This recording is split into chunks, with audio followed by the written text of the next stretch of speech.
Chers frères et sœurs bien-aimés, je vous salue dans le précieux nom de notre Sauveur et Seigneur Jésus-Christ. Bien-aimés, aujourd'hui, notre sermon a pour titre Face à l'injustice. Et notre texte biblique, c'est Romains chapitre 12, un seul verset, le verset 21, où l'apôtre Paul, qui est l'auteur de cette lettre et aux chrétiens de Rome, écrit ceci, et je cite, ne te laisse pas vaincre par le mal, mais surmonte le mal par le bien. Eh bien, mais c'est pas l'apôtre Paul qui a fondé l'église de Rome, et ce sont les premiers chrétiens qui l'ont fait, mais cependant, en tant qu'apôtre des païens, et l'apôtre Paul a un regard sur toutes les églises chrétiennes. Et ici, il écrit aux chrétiens de Rome, et qui est une église très dynamique. Et au fait, c'est une église qui est abondamment prospère. Et d'ailleurs, la Bible dit dans Romains chapitre 1er au verset 8 que la foi de ces chrétiens, des chrétiens de Rome, est connue dans le monde entier de l'époque. Et alors, ils sont des croyants pleins de bonnes dispositions, remplis de toute connaissance et capables de s'exhorter les uns les autres. Et alors, cependant, on a toujours besoin de renfort. On a toujours besoin d'exhortation, de conseils, et pour grandir, pour continuer à gagner beaucoup plus de maturité dans la foi. Et alors, dans ce cas-là, comme vous pouvez le comprendre, au premier siècle chrétien surtout, les croyants sont victimes d'injustice et de persécution et de toutes sortes de maux à cause de leur foi en Dieu. Et alors, donc, dans son introduction ici, et le but de la lettre de Paul aux chrétiens de Rome, c'est surtout les affermir et les rendre plus forts dans la foi, et surtout face aux injustices. Et alors, bien-aimés, et le texte nous le dit clairement, l'apôtre Paul leur parle et disent aux chrétiens de Rome, ne vous laissez pas vaincre par le mal, mais surmonte le mal par le bien. Nous le savons tous que le mal est tout ce qui est contraire au bon, tout ce qui est contraire au bien, tout ce qui est pur, tout ce qui est péché, tout ce qui est contraire à la volonté de Dieu, et plus près de nous, tout ce qui fait souffrir. Donc c'est le mal. Et alors, bien-aimés, dans ce contexte particulier de Romains chapitre 12, verset 21, et le mal ici est synonyme d'injustice d'ailleurs. Et si nous lisons dans Romains chapitre 12 et au verset 17 par exemple, et avant de nous rendre au dernier verset, au verset 21, vous verrez, au verset 19 plutôt, et l'apôtre Paul dira aux chrétiens de Rome, et ne vous vengez point vous-même, bien-aimés, mais laissez agir la colère, car il est écrit à moi la vengeance, à moi la rétribution, et dit le Seigneur. Et alors, donc c'est pour vous faire comprendre, c'est parce qu'il subissait l'injustice. Au fait, au verset 17, l'apôtre Paul dira, ne rendez à personne le mal pour le mal, recherchez ce qui est bien devant tous les hommes. Donc, et alors, il les invite à imiter le Seigneur lui-même, qui n'a pas rendu le mal pour le mal. Et c'est pour cela, c'est à cause de cette attitude, de ce comportement, que le Seigneur est sorti victorieux et de la croix, de la crucifixion, et sur tous ses ennemis et qui ont comploté contre lui. Donc il est sorti victorieux du tombeau. Il a pu accomplir le plan de Dieu et sauver les élus. Et alors, bien-aimés, pour vous aider à comprendre ceci, et nous devons nous poser cette question, et du moins cette question au verset 21, et où l'apôtre Paul dit, ne te laisse pas vaincre par le mal, mais surmonte le mal par le bien. Alors, posons cette question rhétorique au texte. Que faire? Comment et résister à l'injustice, car le mal ici est synonyme d'injustice. C'est comme s'il nous disait, ne te laisse pas vaincre par l'injustice, mais surmonte l'injustice par des actions justes, par la justice. Et alors la question, c'est comment le faire? Comment faire face à l'injustice? Et le verset le répond. Et dans ce verset, nous trouvons deux réponses. Tout d'abord, ne te laisse pas vaincre par l'injustice. Donc, l'injustice a cette capacité de nous vaincre, de nous maîtriser, de faire de nous ce qu'elle veut. Et en dehors et en plus de la souffrance que nous subissons dans l'injustice, en plus de l'humiliation que nous subissons dans l'injustice, l'injustice peut faire de nous et ses victimes en faisant de nous des objets d'injustice nous-mêmes. Et alors, c'est pourquoi nous avons cette réponse qu'il faut d'abord combattre l'injustice. Il faut la combattre. Et deuxièmement, il nous dit, et alors il faut la surmonter par des actes justes, par des actes de justice, par le bien. Et alors, allons et essayons de développer le premier point. Et comment et que faire face à l'injustice? Ne te laisse pas vaincre par l'injustice, car l'injustice est en train de nous vaincre. Elle ne nous afflige pas seulement, elle ne nous fait pas seulement souffrir, mais elle veut être victorieuse sur nous, faire de nous ses objets. Et alors, bien-aimé, car subir l'injustice est une chose, être vaincu par l'injustice est la pire des choses qui pourraient nous arriver, bien-aimé. Et car l'injustice peut être mortelle lorsqu'elle fait de nous un instrument d'injustice. Nous-mêmes, nous devenons et son cheval. Et elle est en train de nous dompter, de faire de nous et ce qu'elle veut. Bien-aimé, s'il est une chose qui fait mal, qui blesse et qui laisse des cicatrices, quelquefois, pendant des années dans la vie et de quelqu'un, ce sont les injustices. C'est subir ce mal que nous pensons que nous ne méritons pas. Et alors, bien-aimés, elles amènent la révolte intérieure, détériorent les relations, multiplient l'agressivité. La paix disparaît dans la vie de cette personne et quand on a été victime d'une injustice et la relation avec Dieu peut être perturbée par cette injustice en plus de la souffrance. Et alors, bien-aimé, que c'est éprouvant pour ceux qui sont en contact avec des personnes blessées par des injustices. Car ces gens sont vraiment malheureux, ceux qui ont subi des injustices.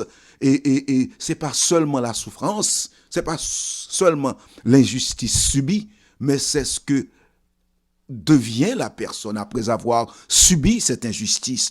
Et alors, bien-aimé, et c'est ce qui arrive à beaucoup de gens. C'est ce qui peut arriver à toi et à moi si nous ne suivons pas les préceptes du Seigneur en ce qui a trait à la gestion, au comment faire face à l'injustice, bien-aimé. Et c'est pourquoi, au second point, que Paul, inspiré par le Seigneur Jésus, nous dit qu'il faut surmonter l'injustice par des actions justes, car l'injustice peut faire de nous des chimères, bien-aimés, des durs à cuire, des méchants, peut faire de nous un monstre. Nous devenons exactement la personne que nous critiquions hier.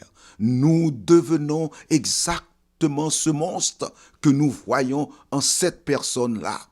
Nous, et parce que, après avoir subi l'injustice, bien aimé, nous risquons de devenir, si ce sentiment est mal géré, nous risquons de devenir ce monstre que nous craignons, que nous haïssons, que nous détestions.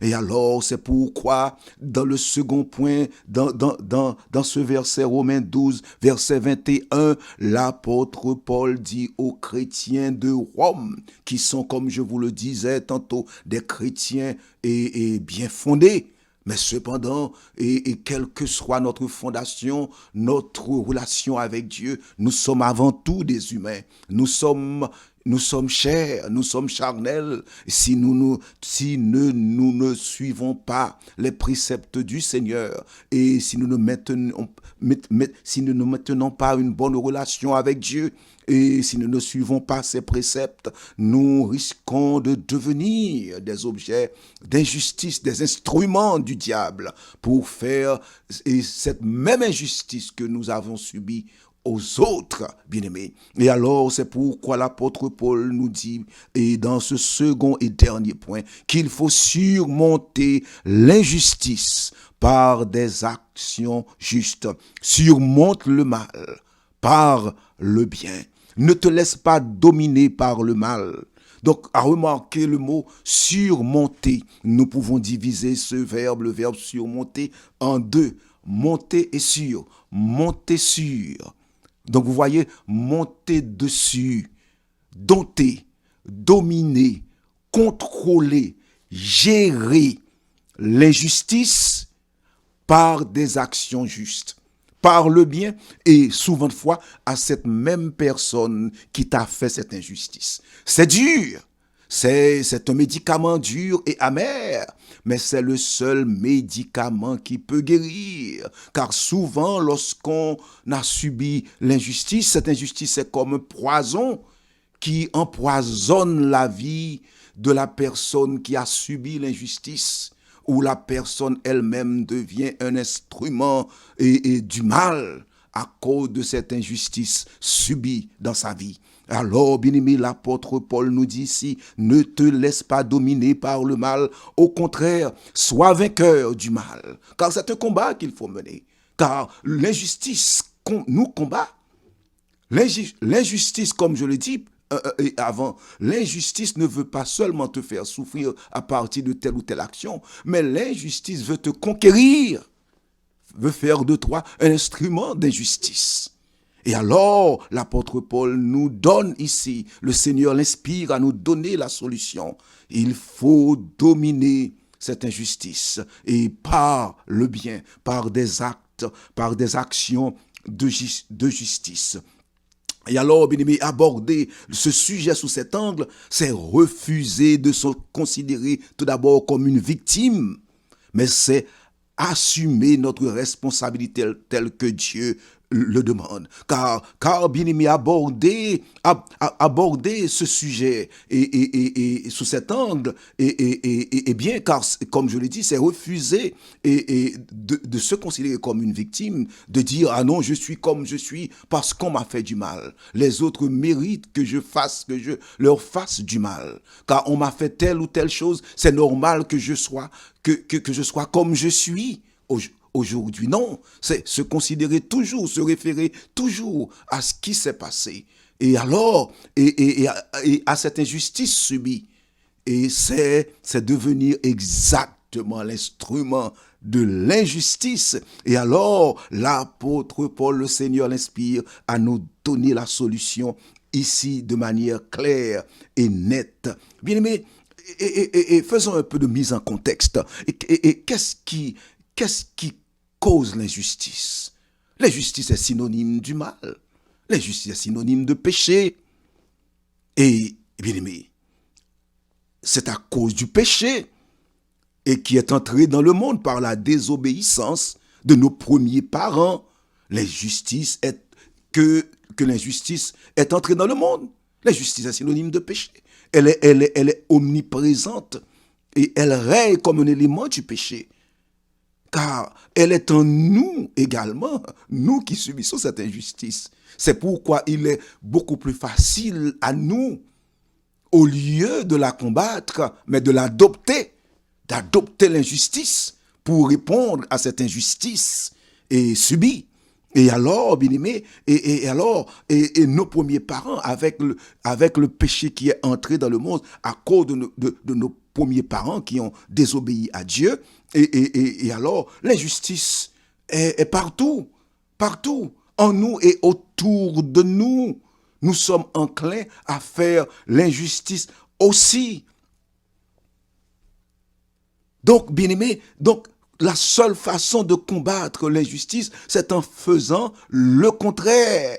Le contraire, car comme David l'a dit, je suis né dans l'iniquité, je suis né dans l'injustice, et nous sommes conçus dans l'injustice. Et la seule façon de combattre l'injustice, c'est comme le Seigneur l'a fait. À la croix, il a subi l'injustice. Il a été crucifié alors qu'il n'a pas commis de mal, de péché, d'injustice. Mais comment en est-il sorti? Qu'a-t-il fait? Quelle a été sa réaction? Le Seigneur, nous le savons dans la Bible, aujourd'hui, que le Seigneur à la croix, il a pardonné ses ennemis. Et c'est à partir de cela, par son pardon, que le Seigneur est sorti victorieux. À la croix, il les a pardonnés. Et le Seigneur nous enseigne, nous inspire par l'apôtre Paul à faire la même chose. C'est la seule façon de combattre l'injustice et d'être victorieux de nos ennemis. Car le Seigneur est avec nous, lui qui a subi l'injustice, lui qui a subi la souffrance.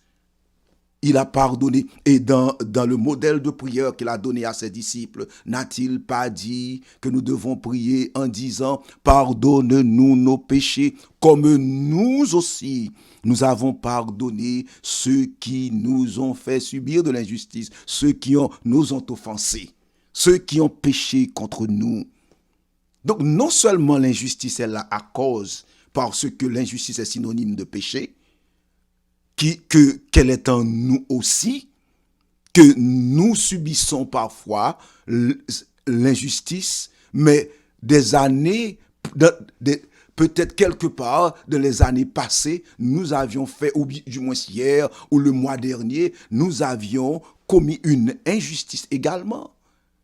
Car nous méritons tout le mal à cause du péché. Le salaire du péché, c'est la mort, nous dit la Bible. Le salaire du péché, c'est la souffrance aussi. Le salaire du péché, c'est l'injustice. Il n'y a personne qui puisse dire aujourd'hui que dans sa vie, elle n'a pas commis une action injuste. Avant et alors, si telle est la condition, et c'est la condition, nous méritons le mal que nous subissons, les souffrances, les injustices et autres. C'est par la grâce de Dieu que nous ne subissons pas et réellement ce que nous méritons. C'est la grâce de Dieu. C'est pourquoi, puisque Dieu nous a fait grâce, nous devons aussi être des éléments, d'être des gens qui ressemblent à notre Sauveur et Seigneur Jésus-Christ, comme des enfants de Dieu qui ressemblent à notre Père, qui pardonnent. Et non seulement, et cela nous fait ressembler à Dieu, mais c'est la seule façon de refuser d'empoisonner nos vies. Car l'injustice peut nous empêcher de dormir. Nous ne faisons que penser à la vengeance et nous laissons Dieu derrière nous. Nous devenons semblables aux enfants du diable en faisant cela. Regardons notre Père, regardons notre Sauveur et Seigneur Jésus-Christ, ce qu'il a subi à la croix. D'ailleurs, qui sait si ce n'est le plan de Dieu? Car parfois Dieu nous laisse subir l'injustice pour nous instruire, pour nous apprendre, pour nous corriger, pour nous aider à grandir, à gagner beaucoup plus de maturité. Nous avons tant d'exemples dans la Bible, bien-aimés, tant d'exemples, non seulement Jésus, mais Abraham, son cousin Lot, a été très injuste envers lui. Et comment a-t-il réagi? Nous le savons. Abraham a agi avec bonté et Dieu l'a béni 1001 fois. Quel a été le sort de Lot? Nous connaissons le livre de la Genèse. Comment ça a fini pour lui? Mais Abraham aujourd'hui est le père des croyants. Dieu l'a béni totalement. Nous avons l'exemple de Joseph. L'exemple de Joseph est clair, est immense. Bien-aimé, ce que Joseph lui-même a subi, et malgré toute l'injustice que Joseph a subie, bien-aimé, nous voyons comment Joseph a réagi face au plan de Dieu. Joseph a tout subi face à ces différentes situations d'injustice.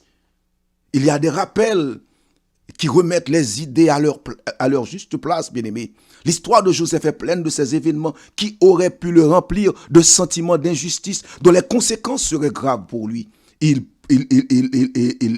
alors, il faudrait lire tout l'ensemble de son histoire, mais nous n'allons pas le faire dans Genèse 39, du chapitre 39 au chapitre 50. Mais nous savons que le rejet de ses frères qui l'ont conduit à être vendu comme esclave en Égypte, l'accusation fausse de la femme de Potiphar qui l'a amené à connaître la prison, l'oubli d'un de ses compagnons de prison, et alors il est resté 2 ans supplémentaires en prison.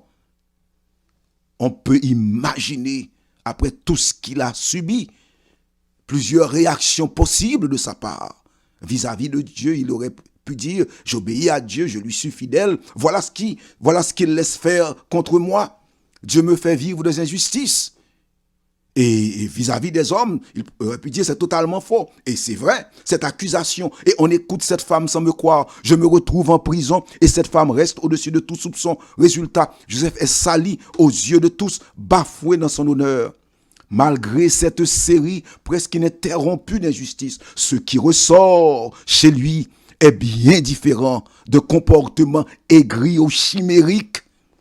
Il n'apparaît pas écrasé par elle. La dépendance et la confiance en Dieu lui ont permis de surmonter ces injustices et de combattre et de comprendre, je voulais dire, le plan de Dieu, même à travers ces injustices. Que de blessures dues aux injustices. Mais la Bible nous donne des réponses pour réagir de la meilleure manière et de sortir victorieux des injustices. Face à l'injustice, que faire? Regardons par exemple David face à Saül. Il a connu pendant des années injustice sur injustice. Quelle a été sa réaction? Elle apparaît dans les nombreux psaumes qu'il a écrits à ces occasions. C'est la prière où il déverse sur Dieu tous ses ressentiments et où il lui parle de ses blessures ainsi que de ses réactions toutes humaines. Il s'en remettait pleinement à la justice de Dieu, même si elle a tardé à se manifester. Il a été convaincu que c'était vraiment Dieu qui a agi. Celui qui vit ainsi près de Dieu sait qu'il peut lui remettre ses injustices qui l'accablent et compter sur lui pour intervenir sans se venger soi-même face à ceux qui commettent des injustices. La Bible nous invite à les remettre à Dieu, bien-aimés, et à faire ce qui est et à faire ce qui est injuste et à faire de ce qui est injuste et jamais et notre instrument, notre moyen de réponse, à ne jamais rendre le mal pour le mal. Le sentiment d'injustice peut se transformer en poison d'amertume, à empoisonner nos vies, à nous détruire, à finir complètement avec nous. Dans Ecclésiaste et au chapitre 7 au verset 14, il est écrit: au lieu de laisser éclater des sentiments de révolte, de vengeance ou simplement des compréhensions qui se traduisent par la violence, de se laisser dominer par eux, il est bon de prendre de la distance et de réfléchir. Au jour du malheur, Ecclésiaste 7 verset 14, réfléchis. Au lieu d'agir, réfléchis. Et voyez que le plan de Dieu peut-être que c'est normal. C'est le chemin par lequel que tu dois passer pour grandir, pour gagner beaucoup plus de maturité, pour comprendre le plan de Dieu pour toi. Ce que tu vois maintenant n'est qu'une partie du plan. Le plan de Dieu n'est pas complet. C'est une partie, c'est une phase de ce plan. Et dans cette phase du plan de Dieu pour toi, tu subis l'injustice. C'est pourquoi l'apôtre Paul dira: toute chose concourt au bien de ceux qui aiment Dieu. Injustice et justice contribueront à ta bénédiction. Tout cela dépend de la façon dont tu gères ta vie sous les frappes et de l'injustice. Bien-aimé, Joseph n'a peut-être pas plus compris pourquoi Dieu avait permis autant d'injustice, mais par contre, il a été rempli d'une certitude qui a transformé son emprisonnement. l'Éternel fut avec Joseph en prison et il étendit sur lui sa bonté. Dans Genèse 39, verset 31, le personnel de la prison lui a été favorable. Pourquoi? Parce que l'Éternel était avec lui et l'Éternel donnait de la réussite à ce qu'il faisait. Joseph ne faisait pas une fixation sur les injustices passées, mais il savait avoir un regard neuf, positif sur les événements qu'il traversait, dans les conséquences lourdes des injustices vécues. Il voyait Dieu à ses côtés. On peut être aussi certain de ceci avec l'apôtre Paul qui nous dira dans Romains 9, verset 14, « Y a-t-il un Dieu de l'injustice? Loin de là. » Donc, ne te laisse pas dominer. Ne te laisse pas dominer par l'injustice, mais au contraire, sois vainqueur de l'injustice en faisant des actions justes, de bonnes actions, surtout envers celui qui t'a fait de l'injustice. Et je reprends le texte, le titre du sermon, face à l'injustice. La question, que faire? Le verset répond, ne te laisse pas vaincre par l'injustice. Dominer l'injustice.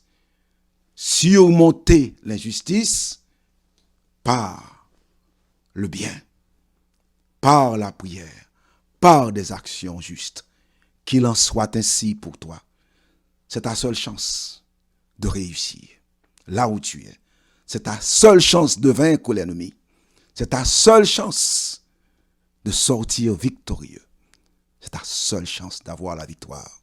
Dieu est avec toi. Qu'il en soit ainsi pour toi. Qu'il en soit ainsi pour nous tous. Que Dieu vous bénisse.